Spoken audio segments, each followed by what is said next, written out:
ছোট্ট আমার মেয়ে সঙ্গিনীদের ডাক শুনতে পেয়ে সিঁড়ি দিয়ে নিচের তলায় যাচ্ছিল সে নেমে। অন্ধকারে ভয়ে ভয়ে থেমে থেমে। হাতে ছিল প্রদীপখানি, আঁচল দিয়ে আড়াল করে চলছিল সাবধানে। আমি ছিলাম ছাতে, তারায় ভরা চৈত্র মাসের রাতে। হঠাৎ মেয়ের কান্না শুনে উঠে দেখতে গেলেম ছুটে।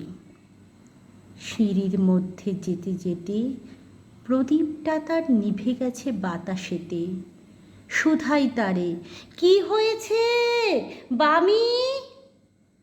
সে কেঁদে কয় নিচের থেকে, হারিয়ে গেছি আমি। তারায় ভরা চৈত্র মাসের রাতে ফিরে গিয়ে ছাতে মনে হলো আকাশ পানে চেয়ে আমার বামির মতোই যেন অমনি কে এক মেয়ে। নীলাম্বরের আঁচলখানি ঘিরে দীপশিখাটি বাঁচিয়ে একা চলছে ধীরে ধীরে। নিব্ধ যদি আলো যদি হঠাৎ যেত থামি, আকাশ ভরে উঠত কেঁদে, হারিয়ে গেছি আমি।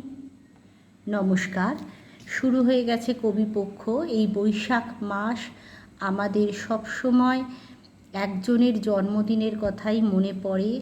তার জন্মদিনের জন্য আমরা নিজেদেরকে প্রস্তুত করছি। প্রতিদিন না হোক, যতদিন পারবো একটা করে তাঁর কবিতা আবৃত্তি করার চেষ্টা করব।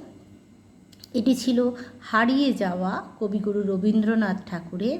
এটি দিয়ে শুরু হয়েছিল আমার আবৃত্তি শিক্ষা।